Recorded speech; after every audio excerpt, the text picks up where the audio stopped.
And now, ladies and gentlemen of the old world, we're back in business once again with a showdown between the Empire, who shall be led by Helljet Serial Cannon, aka Dov Plays. And today, my friends, he faces off against Bretonnia, who shall be led by Gilles Le Breton. Should be quite a bit of fun. I always feel like this is like the Captain America versus Iron Man match. It's like the two good guys, they shouldn't be fighting. There's other threats out there, but sometimes they just can't put things aside. Now, as far as this Empire build goes, I have to say, absolutely glorious. The front line is going to be Spearmen with shields, which is pretty standard in this matchup, and many matchups, really. For the cost, these bad boys do have really good melee defense, they have anti-large, and they hold the line pretty well. And of course, the Empire usually does its winning with its cav, with its missile pieces, and some of their legendary characters and whatnot. But it's going to be Spearmen with shields in the front, backed up by a Warrior Priest as well. I do like having the Warrior Priest mixed in, and is he going to be on foot? It looks like he is, so most likely he's going to be dedicated to using the Soulfire bombardments and just wiping out hordes of Bretonnian infantry, and it's pretty good at doing that. Honestly, every single time the charge comes off cooldown, if you put him in the right spot, he can pretty much one-shot like a Men-at-Arms or do some serious damage to Battle Pilgrims and even to Foot Squires. Not quite as much against the armor, but a nice inclusion. Now, this is something else that's very cool, double War Wagon. The War Wagons themselves do have long shot rifles that do, of course, do AP damage, so 55 missile strength with, I would imagine, a pretty substantial portion of that being armor piercing, probably like in the 30s or something. No, it's actually 25. But nonetheless, these bad boys can, shoot down Bretonnian heavy cav. And, things like Questing Knights can take them out rather quickly. But with good maneuvering, pulling them through your infantry, they can do some decent steady damage. Now, I haven't experimented with them enough to really draw a conclusion. It's been quite some time. I've used the Hellblaster wagon quite a bit, but the standard war wagons I need to experiment a little bit more with before I draw a conclusion. But we'll see how they do in this match. Now, there is going to be a meme tank here in the back. And the steam tank isn't bad against Bretonnia. Bretonnia has always had problems dealing with big armor. Obviously, a character like King Lewin can get in there, but Paladins have low AP. Questing Knights have to get close and down and dirty to do it, so if the steam tank is protected by spears or Demogryph Knights, it could be tough. And of course, at a range, Bretonnia doesn't have too many great tools to bring it down. Granted, I can't remember when it was, but a ways back I saw a replay. I think it was like a faction war or something, where somebody brought 4 or 5 field trebuchets against the steam tank and was blasting it with trebuchets. That was one of the more glorious games I remember. I think that was actually with Dov. I think Dov was facing off against, was it Random Nicks? Yeah, it was one of our tournaments a ways back, but it was really fun. VOLKMAR the Grim is always great. He can roll into the front line, cause huge disruption, and can also roll his dirty steam wagon here into the, or not steam wagon, but I guess a war altar, into the peasant bowman, and really neutralize the backline pretty efficiently. VOLKMAR is a great distraction as well. A lot of times you'll send in VOLKMAR, people say, hey, the enemy lord's exposed, he's by himself, let's send in the paladins, the heavy cav. But even with things that are huge AP, VOLKMAR is actually really tough to take down. He heals, he has 100 armor, and of course he does have the Shield of Faith to give himself a nice ward save. In the back, it looks like Dov is going to be hiding Demogryph Knights with lances, so not going for the anti-large variant, looking to get a little bit more of a well-rounded kind of shock value out of these bad boys. So he does have them back here with a Jade Wizard, who appears to be, yeah, he's hiding as well, so he's not outside of the trees. If you actually zoom out, you can see there's a little bit of a kind of a forest patch right there. And that looks to be it for the Empire Army. Now, for the forces of Bretonnia, let's take a look. It looks like it's a pretty standard build. In the front line, it's going to be Spearmen with shields, and mainly chaff with some Men-at-Arms mixed in as well. 4 groups of Peasant Bowmen, which of course can do decent work. They can pepper down, pretty much any target. It's a weighted fire thing, really. But against handgunners, they can kind of focus them down. They can advance, they can put pressure on any number of things. And I do like the Peasant Bowman inclusion. I think they're quite decent. Aside from that, this is the very, very standard pick here in this matchup. It looks like it's going to be quad Questing Knight. Questing Knights, they're very well-rounded, and one of the reasons why I think they're one of the better cav units in the game is that they're decent against enemy heavy cav, they're decent against single entities, and they're quite good against infantry as well with their sustained combat stats. So really do like the Questing Knights. They trade pretty well with Demogryph Knights, especially if you do give them the favor of the Fae and a regrowth, so I think that's a very good choice. Up in the sky, he does a Pegasus Knights, Double Paladin, and Fae Enchantress. It's very solid stuff. Looks like the battle is about to be underway. The dreaded wagons await the advance here of the Bretonnians. Gonna have a sip of my lemonade here. Delicious stuff. Actually what we do is we got this it's like lemon not concentrate, but just pure lemon juice. Then you mix it with a little bit of that with water. It's very refreshing for sure. Anyways, the steam tank is going to be shooting downtown, going into the peasant bowman with the pox arrows. VOLKMAR the Grim looking like he wants to roll in dirty, and this is my favorite way to use VOLKMAR. You just send him in as a big old distraction. The opponent's going to be sending in the Paladins, probably a unit of heavy cav to deal with him, and then from there, that takes out pressure from the rest of your army. Those Paladins could be pressuring in on other things, like the wagons, like the caster. They could be scouting over this army, discovering things hidden in the tree line, but instead, they're dealing with VOLKMAR, and you can see he's going to be getting some decent damage. He runs over some of the Men-at-Arms and drops a Soulfire bombardment as well, which should make some decent contact here. Yeah, that's really, really good value right there, taking down those peasant archers to about 60%. breaking them off, and VOLKMAR, it takes very little damage for the efforts and is able to break off a unit. He baits off the Paladin charges. He takes a lot of, arrow fire. But if Gilles here can actually get a surround on him, that'd be quite nice. For example, the Paladins come around the other side, pin him in as he's trying to retreat. That could be really, really strong for sure. But it looks like he's having a little bit of trouble doing that. Volkmar is poisoned here. You can see 38 speed. He's trying to get away on his horse. The dreaded war horses of Sigmar, known for their bites across the realm. Pretty much the only attack animation on that thing, which is, I hope they never change that. I hope they just leave it to be kind of janky and ridiculous for all time. Now, over here, we do have the wagons pushing in. It looks like they did go after, the Pegasus Knights went after the wagons, took a huge pounding, and then the Demogryph Knights did pop out of the trees and were able to countercharge them. Sorry I missed that, you guys. I was really focused on Volkmar, but the Demogryph Knights were hidden in this tree line over here and were able to pop out and really make short work of those Pegasus Knights, which is quite good. Volkmar getting a little bit beat up, though. Shield of Faith is going to be keeping him strong, and Demogryph Knights are pulling back.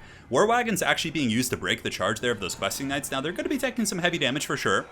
Questing Knights will be able to punch through them, but, there are some spears coming in. Spearmen will be, not huge burst damage against Questing Knights, but over time it could help them do well. And look at the Questing Knights being used, not Questing Knights, the War Wagons being used as a roadblock here. I really love that play from Daw. Pretty masterful Empire play for sure. Now, the Warrior Priest here going to be holding his own against the Questing Knights as they do advance in and get a nice pounding charge into the back of these spears. But the Shield of Faith has been popped as well, so some of those spearmen should have that ward save, or it looks like the double Hammer of Sigmar, because one of them is actually the Grand Hammer of Sigmar, and the other one is the Hammer of Sigmar, so they get the double buffs. Up to 69 melee attack on those guys, and here you can see the Warrior Priest and the spears, and the Steam Tank actually comes in and forces off the Paladin. Very strong stuff for sure, but over here we have the Fight of Fights. But the fact that the Questing Knights are very committed to taking out the War Wagons here means that the Demogryph Knights are able to get the opportune charge, while also bolstered by spears. So, normally Questing Knights, 2 units of them probably could stay and fight here against Demis, but in this case, since they're spearmen holding, and there's a lot of chaff support, so the Demogryph Knights are going to be having a pretty favorable engagement there, so you definitely got to watch out for that. Now, Volkmar the Grim a little bit low, and you also have to take into account the Fey Enchantress is a pretty substantial player here. She does, of course, have the Mortis Engine effect, so she is going to be able to drain down a lot of these units. Volkmar the Grim going to reinforce the spears, will be providing them with an encouragement aura, and probably will help them defeat those Questing Knights, but there's still more Empire here. We have halberds, we have spears, and it looks like a lot of the Questing Knights in different units are going to be breaking. A nice Soulfire Bombardment going down right there, able to hit those Questing Knights.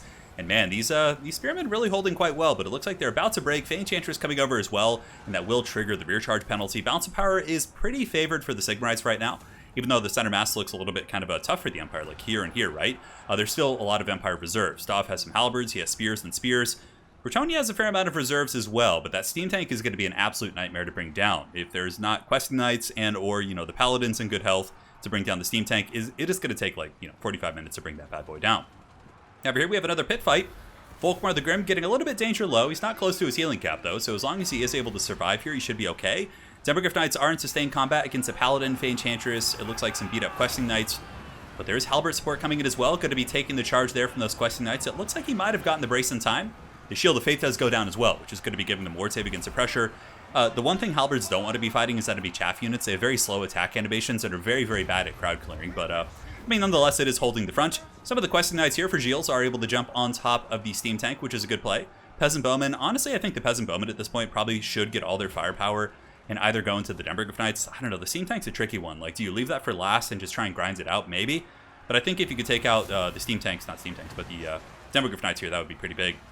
So now we have a blob fight. Now, normally, the Empire is pretty good at blob fights with Volkmar dropping all these different buffs. You can see the Shield of Faith and the Grand Hammer is going down, so suddenly these halberds are rocking 45 melee attack, which is really, really good.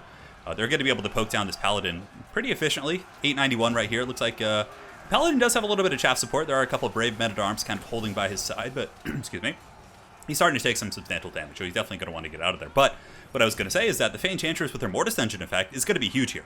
It's going to be able to drain down all of these halberds and really kind of free up these situations so that the Empire pretty much only has single entities left. Now in the back, you can see, is that going to be an Awakening of the Wood? No, a Banishment coming in from Volkmar does go down and is able to tear apart some of those men-at-arms there, but it does get a bit of an unfortunate angle. Might reach these guys back here. Jade Wizard, has he been back here the whole time? He must have been casting from back here, though. I'm pretty sure I saw some Earthbloods and things like that. And it looks like, yeah, the Demogryph Knights are at their healing cap, so he's just been back there casting Earthbloods and just kind of hiding, which isn't necessarily a bad idea.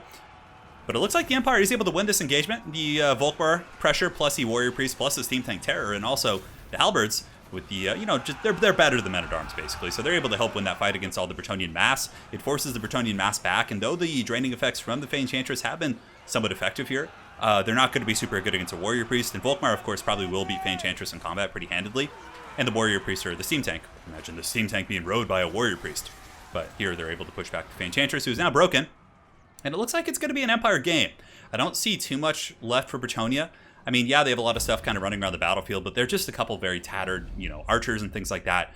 And Volkmar the Grim does have 1,000 HP, but what the Empire could do, if the game did go longer, is he could simply run Volkmar into the trees and hide him, heal him. He'd probably heal up to like 2,000 HP, and then the steam tank could come back out, and it would just be a disaster. Plus, the Demogryph Knights with lances were really able to carry that game. They didn't get a ton of kills, but they also survived really, really long, and most of the kills they were able to get were against, pretty high-value targets. So, yeah, it was a really cool build by Dov. Like, a lot of people probably would perceive this as a meme build when they saw it, but it's a pretty effective build. I really liked when you used the War Wagons to run interference on the flank there. That was really cool because the Questing Knights were about to get into the back line and probably get a good counter charge on the Demogryph Knights or find something else that was really juicy back there.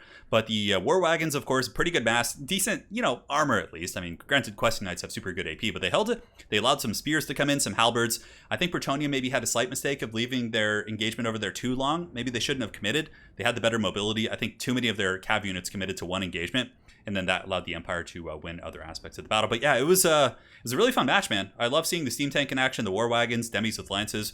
Volkmar is always a G, man. I love using Volkmar. And GL's played a good game as well. I do like his build. I think it's pretty standard. The one thing that I think is not standard about this build is maybe the Pegasus Knight. It's tricky because, like, if you don't... I love Enchantress in this matchup. I think Enchantress is good in most matchups, but bringing like a Lewin type character does allow you to have a hard answer against Demis and or the steam tank with the Sword of Corone, lowering the armor of the Demogryph Knights for your engagements, and then also he being able to really effectively counter a steam tank.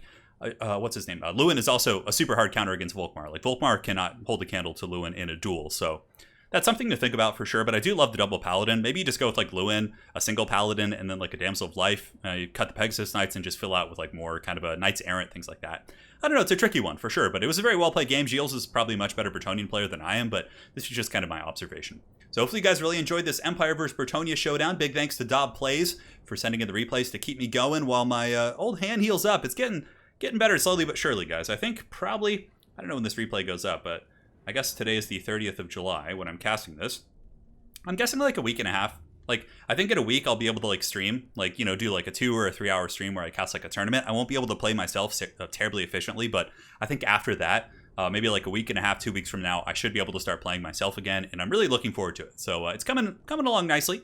Physical therapy, doing all the stretches, but again, just wanted to thank you guys for sending in a replay. So Dov, thank you so much for sending in this bad boy.